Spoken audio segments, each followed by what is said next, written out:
Shalom. Carré Shalom à tous et à toutes.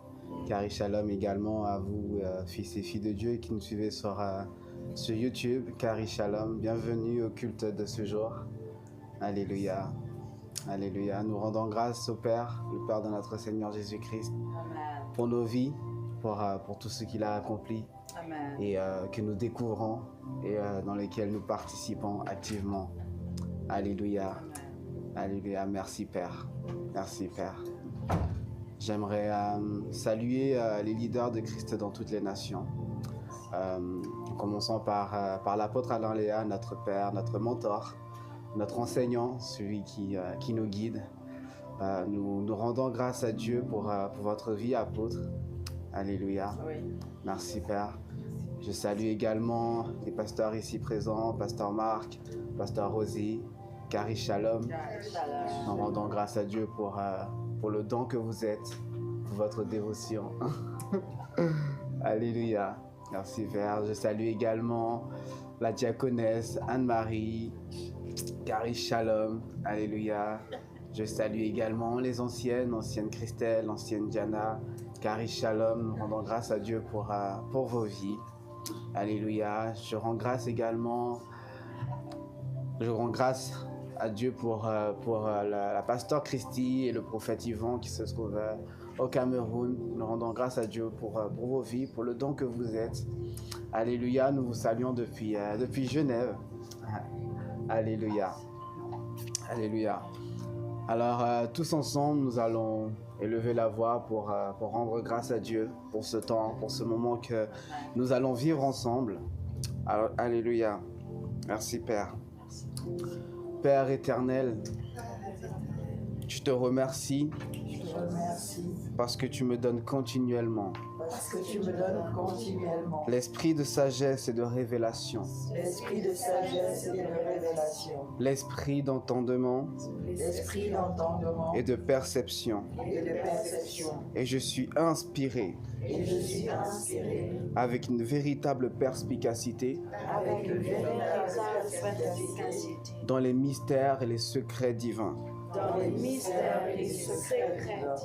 Je grandis continuellement dans une connaissance plus précise, profonde et intime du Christ. Les yeux de ma compréhension sont inondés de ta lumière. Et mon cœur est transformé en la même image. Père, toute pensée inférieure et obscure est désamorcée et complètement démantelée. En tant que ton fils, ta fille, nous avons prié. Alléluia. Merci Père. Alors juste avant de commencer, j'aimerais présenter Christ dans toutes les nations pour tous ceux et celles qui ne savent pas encore qui nous sommes. Alors Christ dans toutes les nations n'est pas une organisation, mais une révélation permanente de notre identité christique. Notre mission à Christ dans toutes les nations consiste à découvrir et à articuler l'évangile trinitaire au maximum de personnes dans le monde. Dans Christ dans toutes les nations, nous avons une passion qui est de remplir la terre de la conscience de Christ. Un objectif, que le Christ soit pleinement formé en tous et qui s'exprime pleinement à travers tous. Une responsabilité qui est de révéler le Christ dans toutes les nations. Alléluia. Merci Père. Merci Père. Alors pour toutes les personnes qui nous rejoignent sur YouTube, nous vous invitons à vous abonner, à liker et à republier ce live afin qu'un plus grand nombre puisse être impacté et également suivre les enseignements qui sont partagés dans Christ dans toutes les nations. Alors sans plus attendre, nous allons passer un moment de louange et d'adoration Et après cela, nous serons suivis, nous serons enseignés plutôt par l'ancienne Christelle. Alléluia. Bon culte. Alléluia. Alléluia. Alléluia. Amen. Je vais vous lire un passage avant de commencer qui est monté dans mon cœur pendant qu'on adorait. C'est tiré de Luc 10, 38 à 42. Il faut que je le prenne aussi. Mince.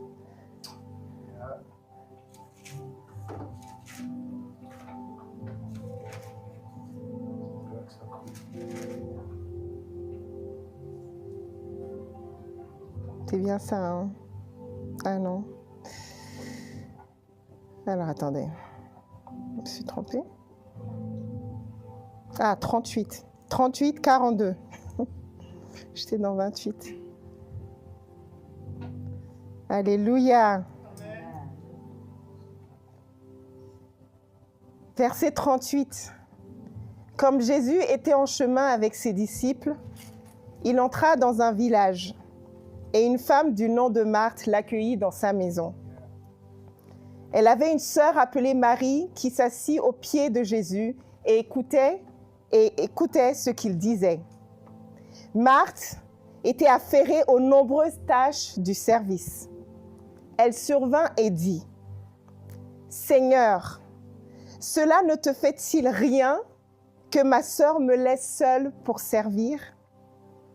Dis-lui donc de venir m'aider. » Jésus lui répondit : « Marthe, Marthe, tu t'inquiètes et tu t'agites pour beaucoup de choses. Mais une seule est nécessaire. Marie a choisi la bonne part. Elle ne lui sera pas enlevée. » Alléluia. Je pense que nous pouvons encore chanter une fois.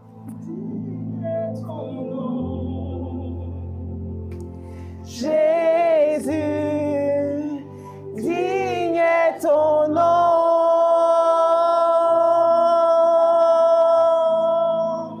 Digne est ton nom. Jésus, digne est ton nom.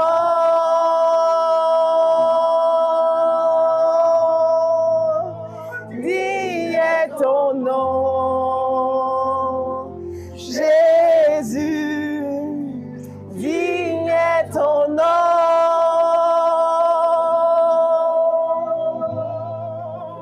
digne est ton nom, Jésus, digne est ton nom.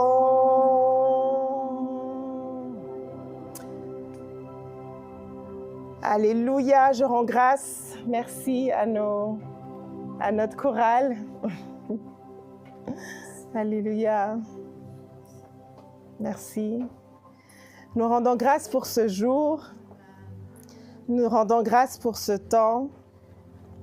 Nous rendons grâce pour la grâce d'être ici. La grâce de pouvoir chanter, louer, adorer, d'être ensemble. Ce passage que j'ai lu, c'est intéressant parce que l'idée première qui m'est venue en tête, c'est que l'univers existe depuis des milliards d'années. Imaginez-vous les milliards d'années, vous pensez à ça, le temps que cela représente. Des milliards d'années. Waouh! Et le monde existe aussi. Notre monde, là où nous sommes, existe aussi depuis des milliards d'années. En fait, quand j'y ai pensé, ça m'a fait rire, en fait. Des milliards d'années. Exactement, la Terre existe depuis 3,5 à 4 milliards d'années, d'après la science. Et l'univers existe depuis 13,8 milliards d'années. Vous pensez à ce temps, ce que cela représente dans la vie d'un homme? C'est incroyable, hein? Et on s'agite. Il y a du bruit dans tous les sens. Les nations s'agitent. C'est la 3e guerre mondiale, disent certains. Les nations s'attaquent. Nous voulons du pouvoir. Nous voulons dominer. Mais le Père, Dieu, a créé l'univers depuis 13,8 milliards d'années. Que représente l'homme dans cette immensité? Dites-moi sincèrement, qu'est-ce que vous voulez contrôler là-dedans? Qu'est-ce que vous voulez contrôler là-dedans? Parfois, certains chiffres font du bien, nous rappellent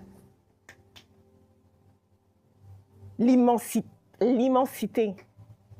la grandeur de notre Père. Hier soir, je pensais, je me disais, je marchais dans la rue, je ne sais plus où j'étais. Et je me disais, vous imaginez, il y a plus de 2000 ans, Jésus a marché sur la terre. Non mais, en fait, c'est simple. Il faut qu'on redevienne comme des enfants pour prendre la mesure des choses. Je me suis dit, Jésus était sur la terre, il a marché. Je me suis dit, vous imaginez, Dieu incarné dans un corps, il a habité parmi nous, plein de grâce.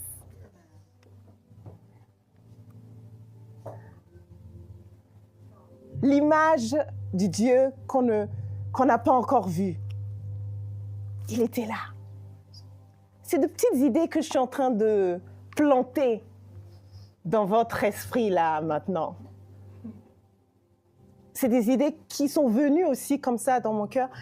Et parfois, vous savez, les idées montent, vous ne savez pas trop pourquoi ça monte comme ça se met à un endroit, tu te dis, ok, d'accord, ouais, cool, ouais.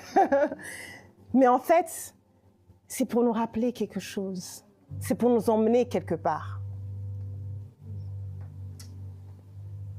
Et ce passage de Marie, ça rappelle ce qui est important.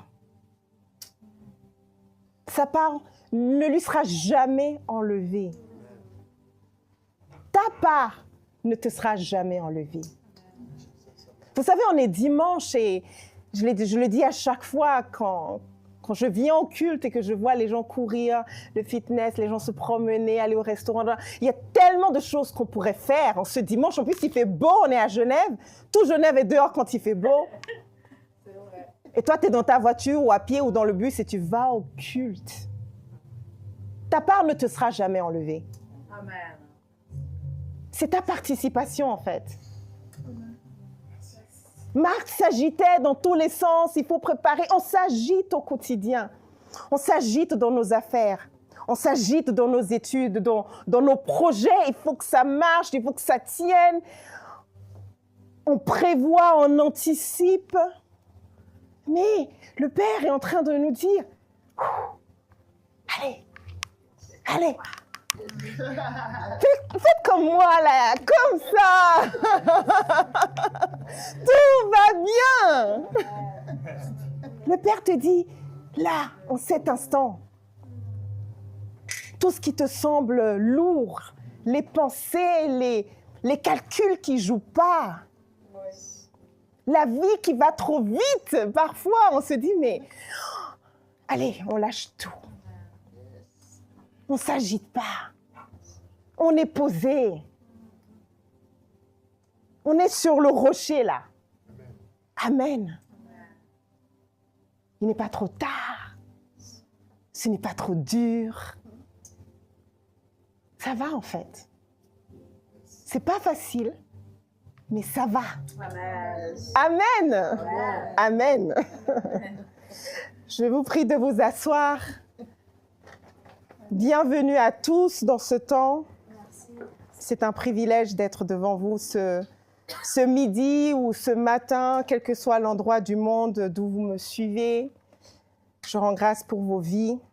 Je rends grâce pour la vie de l'apôtre Alain Léa. Je rends grâce pour la vie de nos leaders, Pasteur Marc, Pasteur Rosie, la diaconesse Anne-Marie, l'ancienne Diana, vraiment tous. Tout le leadership de Christ dans toutes les nations, comme vous l'avez vu, c'est Christ dans toutes les nations. Nous sommes partout, je le déclare aujourd'hui. Amen, alléluia. Les nations s'agitent. L'homme s'agite beaucoup. Je m'agite. Je m'agite très souvent.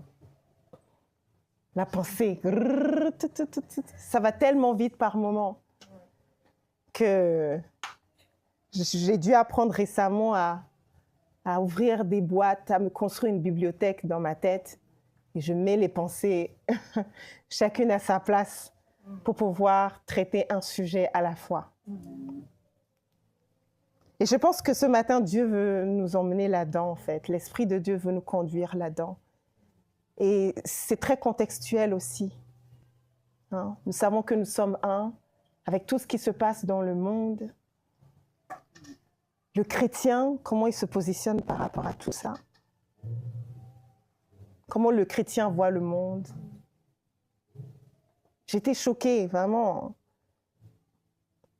J'ai discuté avec mes collègues la dernière fois et j'ai vu à quel point j'étais en déphasage total de leurs pensées. J'étais en déphasage total. Tellement que j'ai regardé autour de moi, je me suis dit, suis-je celle qui est dans l'erreur de penser que la vie humaine est si précieuse et que nul homme n'a le droit de décider de la retirer? Qui que tu sois, quoi qu'il ait fait. Suis-je la seule à penser ça? La vie est précieuse. La vie est très précieuse. Parce qu'il a plu à Dieu de nous envoyer. Pourquoi nous le découvrons? Graduellement. Mais la vie, elle est très précieuse. Toutes les vies sont précieuses. Et nous avons oublié ça.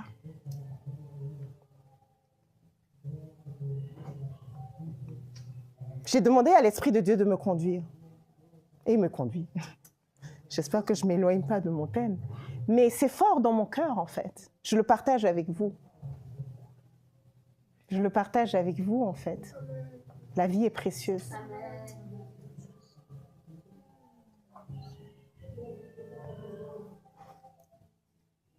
La dernière fois, j'étais en colère. Vraiment en colère. Dans mon petit espace à moi. Imaginez-moi seule dans un coin, en colère de ce qui se passe à des milliers de kilomètres de... Mais qui te voit? Calme-toi, personne ne te voit. Mais j'ai eu une conversation. Je rends grâce à la vie de l'apôtre Alain Léa qui nous enseigne et qui nous a enseigné récemment sur justement les conversations que nous pouvons avoir avec l'Esprit de Dieu qui est notre vrai nous, celui qui s'unit avec le Seigneur, forme avec lui un seul esprit, n'est-ce pas? Et c'est fou, j'ai imaginé un dialogue. Je ne rentre pas dans la politique, mais c'était merveilleux. J'avais hâte de partager ça avec vous. J'ai eu un dialogue. Et le dialogue, c'était entre un président très connu. Vous voyez qui c'est? Et il était dans l'intimité du Père. Je sais pas. Je ne sais pas ce que je suis allée faire dans leur discours ou dans leur communication, mais j'ai vu cette communication. Lui dans l'intimité du Père. Et puis une autre personne qui est là, qui est en colère contre cet homme. Moi, mais c'est pas moi que j'ai vu. Bon, bref. Qui dit, mais Seigneur, franchement, il lui dit, Dieu est amour. Mais Dieu est amour. C'était ça la phrase. Dieu est amour. Et cette personne qui est là dit, mais attends, Dieu est amour. Mais s'il est amour, comment peut-il créer cet homme en sachant ce qu'il est en train de faire aujourd'hui? C'est que quand j'ai commencé à parler, j'ai dit, Dieu a voulu que nous soyons là, n'est-ce pas? Il a voulu que toi, chacun de nous, c'est sa volonté. Personne n'a choisi d'être là, même pas nos parents. Je dis, mais si Dieu est amour, comment peut-il créer cet homme, sachant ce qu'il va faire, sachant ce qu'il est en train de faire? Parce qu'il est amour. Il est amour. Donc il crée. Et celui qui crée aime ce qu'il a créé, quelles que soient les circonstances. Je ne te crée pas parce que je sais que tu vas faire du bien. Je te crée parce que je t'aime. Après, libre à toi de participer au bien ou au mal, avec les conséquences. Mais je te crée parce que je t'aime.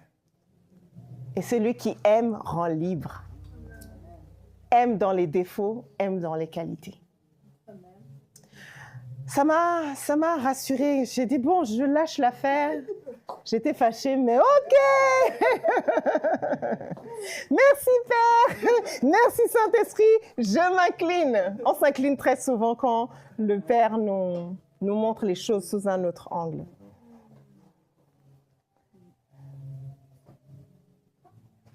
Je pense qu'aujourd'hui, plus que jamais, et je pense que dans le passé, c'était déjà le cas, nous devons revenir à notre véritable identité. Tout au long de ce mois de mars, nous avons vu la notion d'être caché en Christ, caché avec Christ en Dieu. Et aujourd'hui, le Père veut nous ramener à qui nous sommes, changer la vision ou l'aperçu que nous avons des choses qui nous entourent, que nous vivons. Dans Colossiens 3, versets 3 à 4, il est écrit « Car vous êtes morts, et votre vie est cachée avec Christ en Dieu. Quand Christ, qui est votre vie, paraîtra, alors vous paraîtrez aussi avec lui dans la gloire. Car vous êtes morts. » Et souvent nous oublions que la mort est déjà passée. Nous sommes de nouvelles créatures. Mais une nouvelle créature peut continuer à vivre comme un mort. Une nouvelle créature peut vivre comme un mort. Rappelez-vous, Dieu crée parce qu'il aime. Mais le choix que tu vas faire par la suite, it's up to you. C'est à toi de voir. Je mets la vie et la mort devant vous. Choisissez quoi? La vie. La vie. Choisissons la vie. Et la vie, c'est Christ. Bon, j'aurais pu terminer ici et dire merci beaucoup. Mais je vais vous conduire un tout petit peu. Nous sommes cachés en Christ et ça, c'est notre réalité spirituelle. Cachés en Christ, c'est notre réalité spirituelle. Nous sommes morts à la croix. Christ s'est uni. Nous avons été unis avec le Christ. Nous sommes morts avec lui. Nous sommes ressuscités avec lui. Notre nature adamique clouée à la croix. L'ego, la peur, toutes ces choses-là qui nous empêchent d'avancer, qui nous limitent. Tout a été cloué à la croix, n'est-ce pas? Ressuscité avec Christ. Nous avons dorénavant une nouvelle identité. L'identité adamique terminée. Ce n'est plus notre référence. La chair, toutes ces choses-là. Ce n'est plus notre référence. Nous sommes de nouvelles créatures.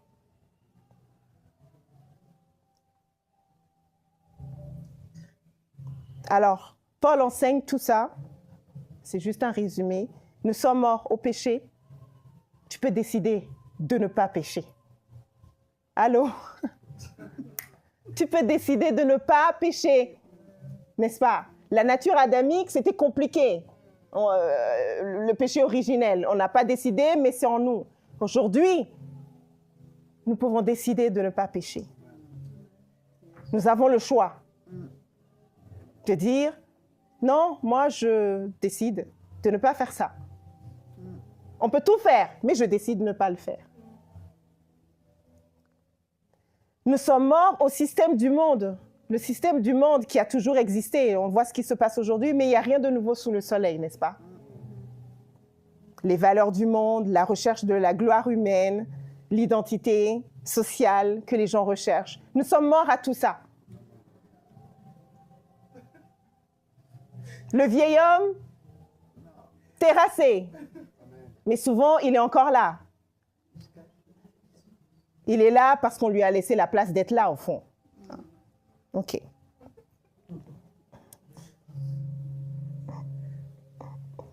Mais Paul nous rappelle ceci, il dit, notre vieil homme a été crucifié avec lui, Christ. Donc, le vieil homme, ce n'est pas ta personnalité, ce n'est pas qui tu es. N'est-ce pas? Le vieil homme, c'est l'identité déformée. Elle inclut quoi? Tout ce dont on a parlé ces dernières semaines. L'ego. L'ego, j'ai eu une merveilleuse discussion avec ma cousine hier sur l'ego. C'était fantastique. C'était génial. Tu demandes pardon, mais tu veux maîtriser à quel moment l'autre va te pardonner. Tu peux pas? C'est beau ça. L'ego centré sur soi. La peur de manquer, le besoin de validation, la notion, la conscience de la séparation, toutes ces choses sont liées à l'ancienne nature.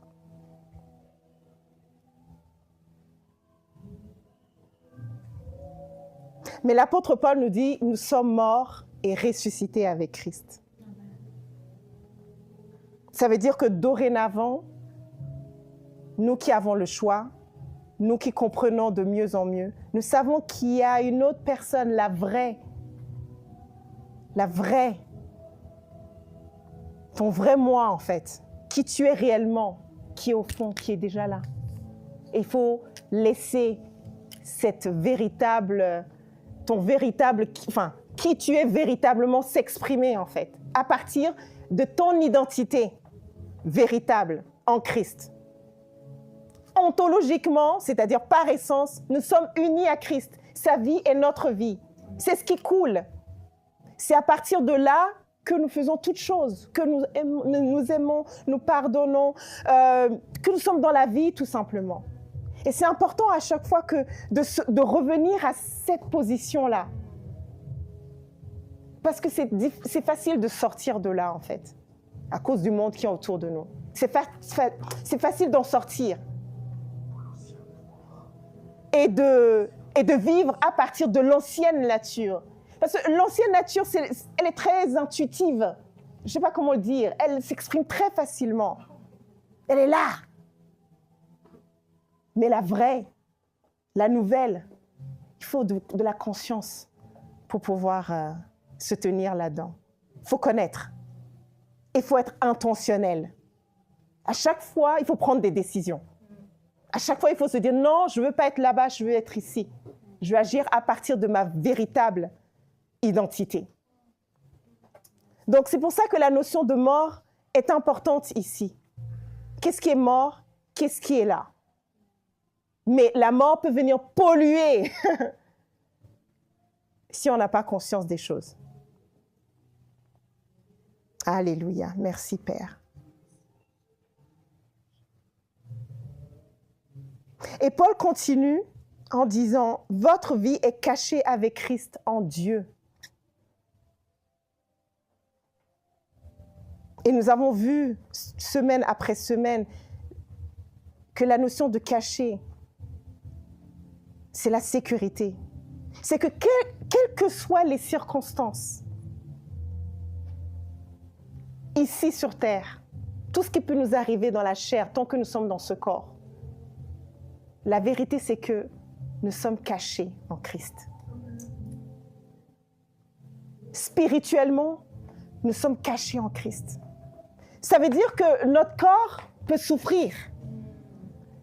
Notre corps peut souffrir. Notre âme peut souffrir. Nous pouvons vivre des circonstances très difficiles à supporter. Mais Paul est en train de nous dire ici, ce n'est pas ta véritable vie. C'est difficile à concevoir parfois. Mais ce n'est pas ta véritable vie. Rappelez-vous d'Étienne. Étienne qui reçoit les pierres. On est en train de le tuer. C'est le premier martyr. Mais à ce moment-là, Étienne, il voit Christ à la droite du Père. Il est dans la douleur physique du corps, il est en train de mourir. Mais pendant qu'il meurt, il leur pardonne. Il transcende le corps. Parce qu'il a conscience que sa véritable vie est ailleurs, est inatteignable, intouchable, dans une sécurité parfaite. Cette conscience est difficile, je vous assure. Je vous en parle, mais c'est difficile pour l'homme. C'est pour ça que j'ai un respect profond pour ces hommes-là qui ont manifesté cette capacité à vraiment vivre à partir de leur position en Christ. Parce que quand tu vis à partir de ta position en Christ, l'importance que nous attachons à ce corps perd. Ça perd de sa force.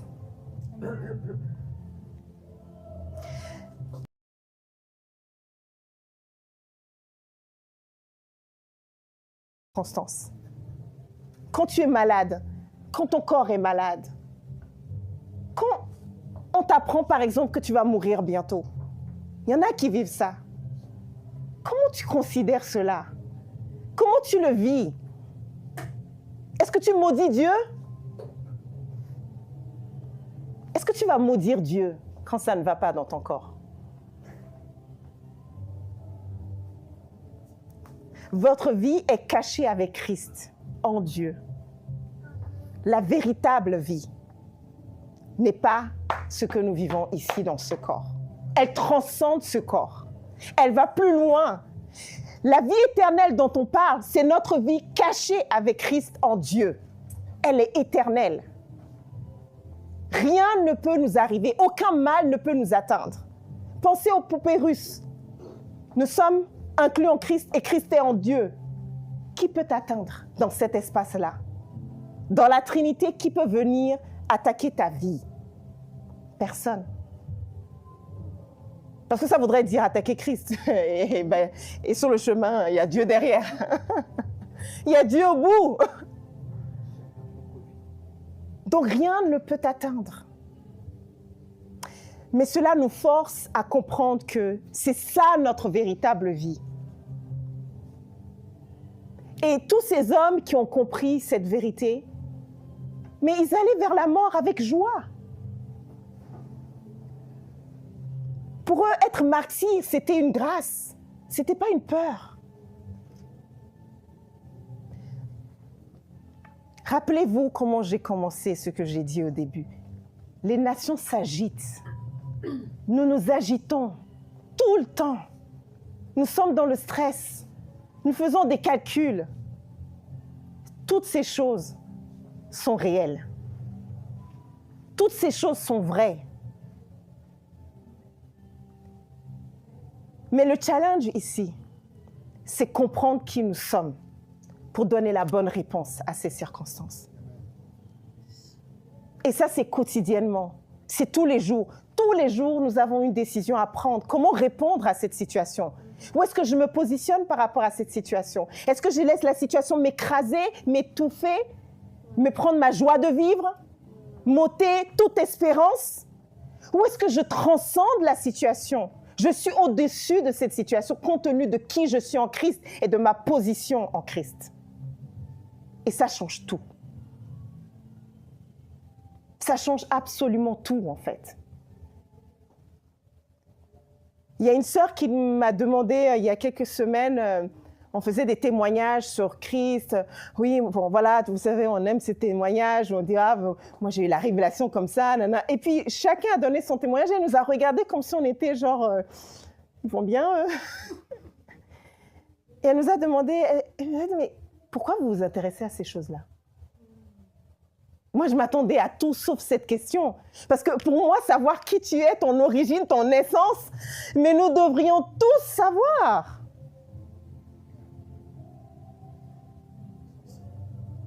Il y a 2 écrivains, ils ont écrit un livre, je ne me rappelle plus de leur nom, sur l'existence de Dieu.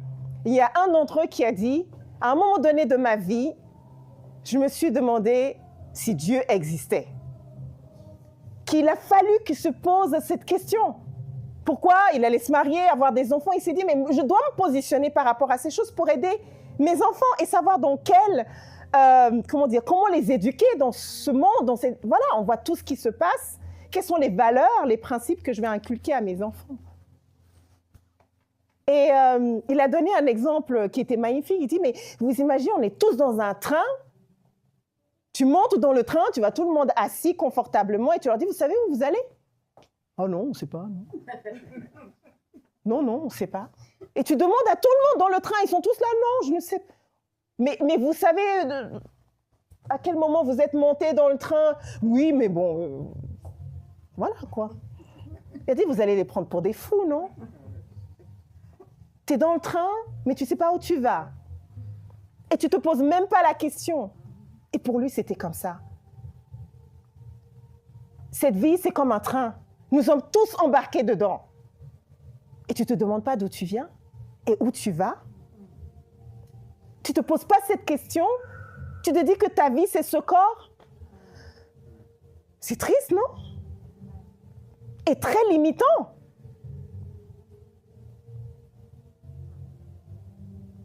Et je comprends, si tu ne te poses pas cette question, évidemment que tu ne vas pas avoir des enfants, vouloir avoir des enfants, par exemple, parce que tu ne maîtrises rien, tu ne sais rien.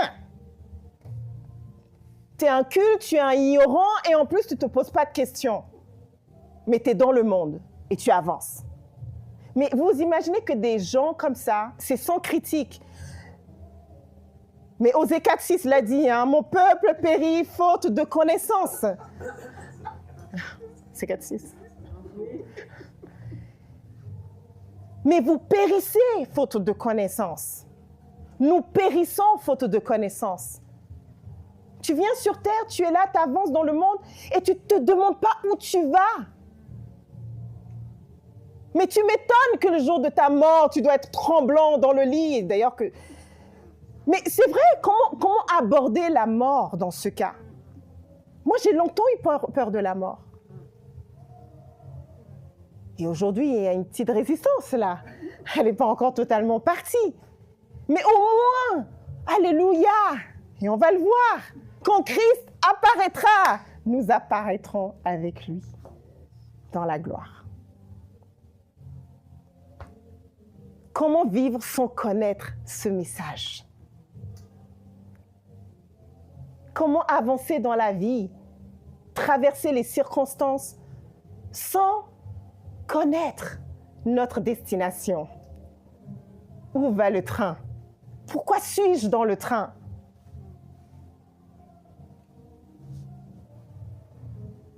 Ça change le rapport que tu as avec le monde, les gens, la vie, les circonstances, la maladie, la mort.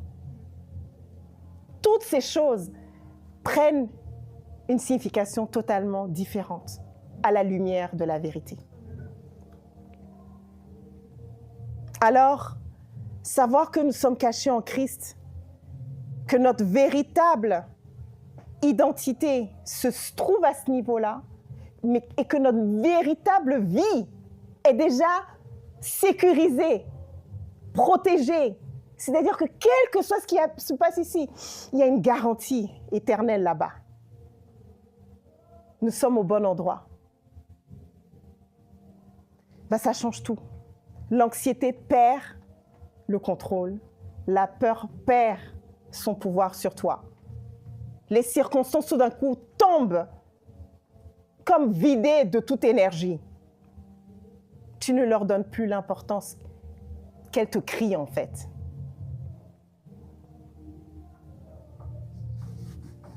Athanase nous dit, nous qui sommes unis au Christ, sommes cachés dans le cœur du Père. Le même amour que le Père porte au Fils nous entoure, nous protège et nous soutient. Nous ne sommes pas en équilibre précaire, au bord du vide. Nous sommes profondément enracinés dans l'amour divin.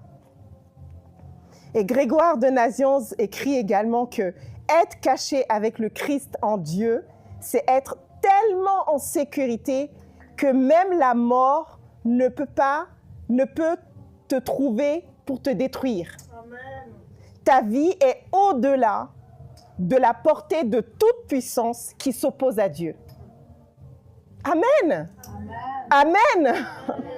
Amen. C'est important parce que le monde fabrique beaucoup de choses. La peur de l'avenir, la peur par rapport aux finances sanitaires, on l'a vu avec le Covid.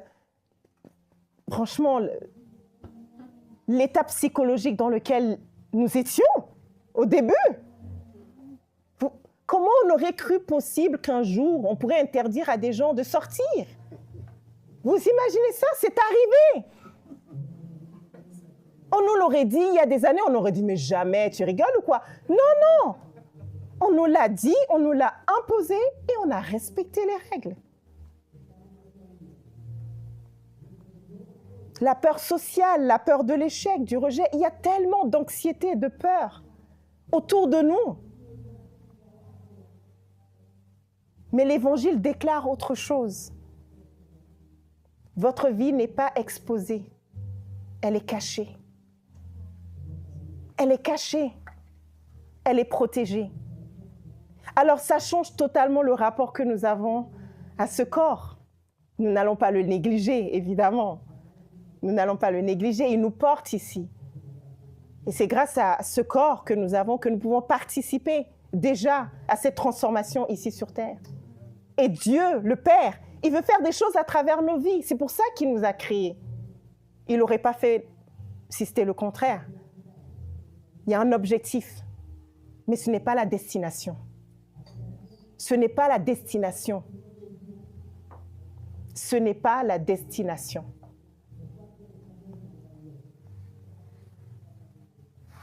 Dans le dévotionnel, l'apôtre nous dit que votre vie visible, celle que les gens voient, celle qui lutte et trébuche, n'est pas toute votre histoire. Votre vraie vie, votre vrai moi, est caché avec Christ en Dieu. Ce que les gens voient est partiel. Ce que Dieu voit est complet. Amen. Ce que Dieu voit est complet. Amen.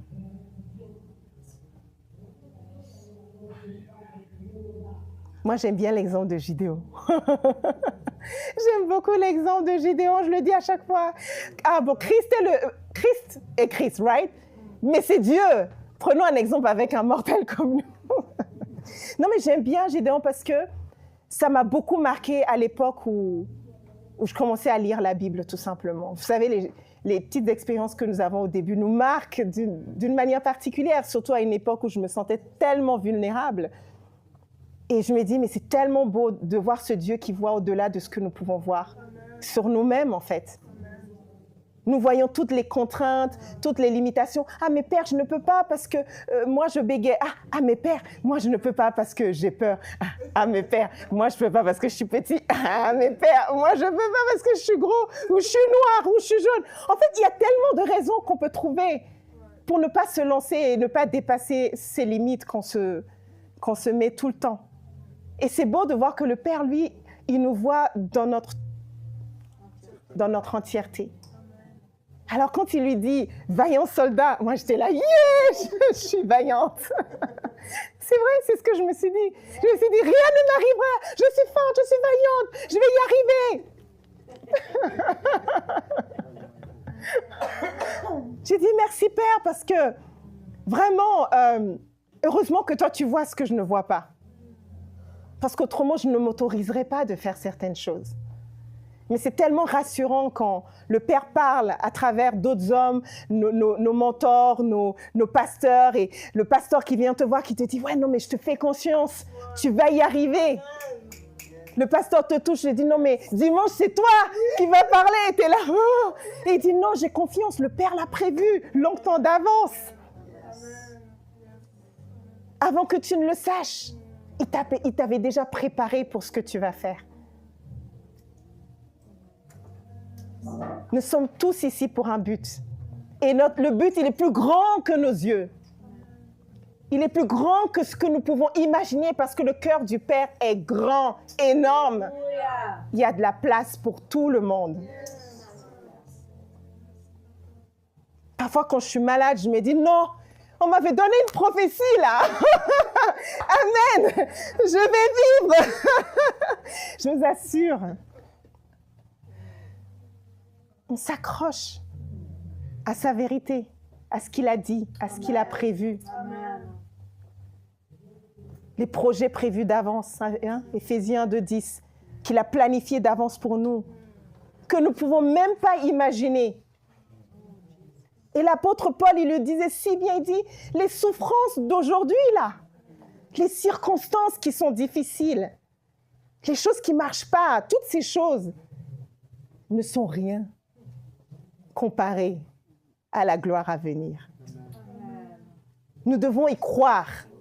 Ça, c'est des versets à écrire en grand quelque part dans votre chambre. Je vous assure, vous vous levez le matin, vous êtes là, yes, la gloire à venir. Elle dépasse toutes ces circonstances. Et je vous assure, même les bonnes ne sont rien comparées à ce qui arrive. À ce qui est déjà et qui va se dévoiler. Parce que la gloire, elle est déjà présente. Mais elle va se dévoiler, elle va se révéler. Alors, votre vrai moi, ce n'est pas ce que le monde voit, ce n'est pas ce que tu vois. Donc, ce soir ou demain matin, quand tu seras devant ton miroir, calme-toi. Arrête de te démonter. Ne te démonte plus devant le miroir. Ne démonte pas l'œuvre de Dieu. Tu es beau, tu es belle, tu es forte, tu es persévérante. Tu peux tout accomplir par celui qui te fortifie. Celui qui en toi est plus grand que celui qui est dans ce monde. Tu es l'œuvre du Père. Il t'a tissé avec le plus grand soin. Et il n'a rien laissé au hasard. Il n'a rien laissé au hasard. Merci, Père. Baxter Kruger écrit « Votre crise d'identité se termine quand vous réalisez que votre vie est en Christ. Non pas que vous cessez d'exister, mais que votre existence est tellement entrelacée avec la sienne que vous ne pouvez pas vous définir en dehors de lui. Christ est votre vie, ce qui signifie que sa vie est votre vie. » C'est pour cela que l'apôtre Paul pouvait crier « Ce n'est plus moi qui vis, mais Christ qui vit en moi. » Ce n'est pas que tu disparais. Tu ne disparais pas, tu es là. Mais sa vie est entrelacée avec la tienne. Et c'est à partir de là que tu vis. C'est à partir de là que tu agis, que tu vois les choses, que tu interagis avec les choses. Alors, comme j'ai dit, ce n'est pas la perte de ta personnalité. Cela concerne la découverte de ta vraie personnalité en Christ. Le vieux moi est mort. Le nouveau moi, défini par Christ, sécurisé en Dieu, est caché en sécurité et sera pleinement révélée quand Christ reviendra. Donc, il y a un mois actuel aujourd'hui que nous vivons, avec les luttes, les challenges. Mais le vrai moi est parfait en Christ et a déjà tout transcendé. Il est parfait. Il est beau. Il est grand. Il est splendide. Véritablement. Alléluia. Alors, quand vous échouez, souvenez-vous, mon échec ne me définit pas. Mon échec, vous pouvez vous le répéter, mon échec ne me définit pas. Mon vrai moi est caché avec Christ. Mon passé ne détermine pas mon identité. Ma vraie vie est en Christ. L'opinion des autres n'est pas ultime. Mon vrai moi est connu de Dieu. Ma lutte visible n'est pas toute mon histoire. Ma vie est en Christ. Alors, vous n'essayez pas de devenir quelqu'un que vous n'êtes pas. Vous devenez qui vous êtes déjà en Christ. Votre vrai moi est déjà parfait, déjà entier, déjà complet, caché avec Christ en Dieu. Et vous vous éveillez à cette réalité tous les jours de votre vie. C'est ce qu'enseignait Athanase en disant « Ce que Christ est, nous le devenons, non dans notre propre force, mais en vertu d'être unis à lui. Notre vraie vie est sa vie. Notre vraie identité se trouve en lui. » Alors rien ne peut vous détruire. Rien. Si vous pouvez garder quelque chose, c'est ça. Rien ne peut me détruire. Rien ne peut vous détruire. Le corps peut souffrir. Des challenges peuvent arriver. Mais notre vie est cachée en Christ. Merci, Père. Alléluia. Alors forcément, quand on est conscient de cela, on est libéré de tout jugement, de toute condamnation, véritablement. Et ce besoin d'approbation aussi tombe. Vous êtes déjà approuvé. Dieu s'est déjà fait une opinion sur vous. Vous ne pouvez plus rien changer. Même en agissant mal. Même en agissant mal. Son avis, son opinion sur vous ne change pas. Malcolm Smith nous enseigne que quand vous essayez de plaire à tout le monde, vous finissez par ne plaire à personne, y compris vous-même. Quand votre vie est cachée avec Christ en Dieu, vous êtes libre d'aimer les gens sans avoir besoin de leur approbation. Vous les aimez, un point, c'est tout. Vous n'attendez pas de recevoir quelque chose en retour. Non, vous aimez librement. Vous servez depuis la plénitude, non depuis la peur du rejet.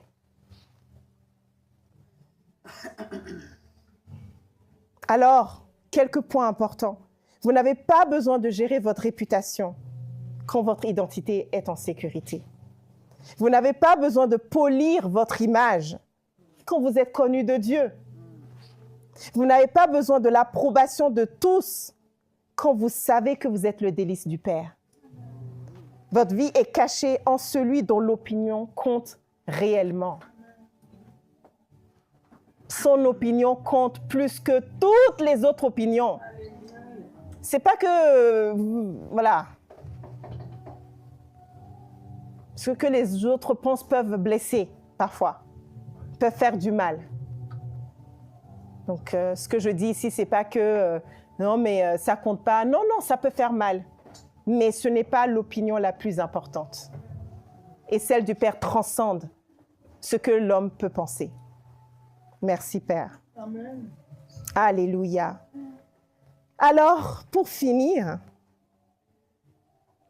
quand Christ qui est votre vie, c'est Colossiens 3:4, quand Christ qui est votre vie paraîtra, alors vous paraîtrez avec lui dans la gloire. En ce moment, votre vraie gloire est cachée. Le monde voit peut-être vos luttes, vos imperfections, votre humanité. Mais ce qui est caché est votre vraie réalité. complet, entier, glorieux en Christ. La pleine vérité de qui vous êtes en Christ sera manifestée. C'est certain. Ce n'est pas peut-être.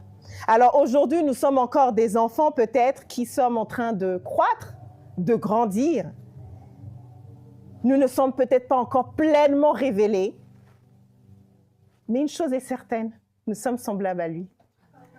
Amen. Le processus est caché, mais l'issue est certaine. J'allais dire incertaine. Certaine. Ce que tu es maintenant est vrai. Ce que tu seras, semblable au Christ, est garanti. L'entre-deux consiste à vivre par la foi dans ce qui est caché. Merci, Père. Alors, Dr. Clay Fairchild nous dit, arrêtez de comparer votre moi visible avec les moments les plus brillants que les autres montrent. Votre véritable être est caché avec le Christ. Votre gloire est pour l'instant dissimulée. Un jour, elle sera révélée. En attendant, vivez à partir de la vérité cachée et non à partir de l'apparence visible. Alléluia. Amen. Amen. Et avant de terminer, je voulais vous parler de la graine. Nous sommes comme la graine. Vous savez, dans Jean 12, verset 24, Jésus a dit ceci. « Si le grain de blé qui est tombé en terre ne meurt, il reste seul. Mais s'il meurt, il porte beaucoup de fruits. » Alors, la graine est un paradoxe parce que quand on la regarde, elle semble pleine de vie. Mais si elle reste telle qu'elle est, elle ne donnera jamais rien. Alors, la graine a trois parties.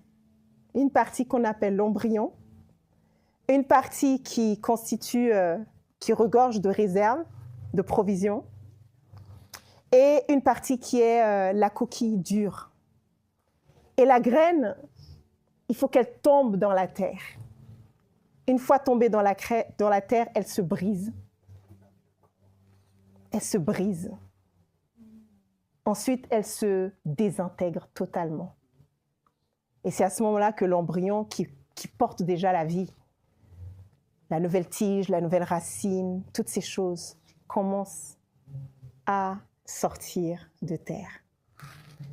Alors, pour qu'une graine devienne un arbre, elle doit tomber dans la terre. Elle doit se briser, se dissoudre et enfin totalement disparaître. La graine meurt à sa forme visible pour libérer la vie qu'elle portait. Mais en réalité, elle ne perd pas sa vie, elle la libère. La plante qui pousse est la vie cachée dans la graine. C'est exactement ce que Paul a voulu enseigner quand il dit « Vous êtes morts et votre vie est cachée avec Christ en Dieu. » Alors, soyons cette graine.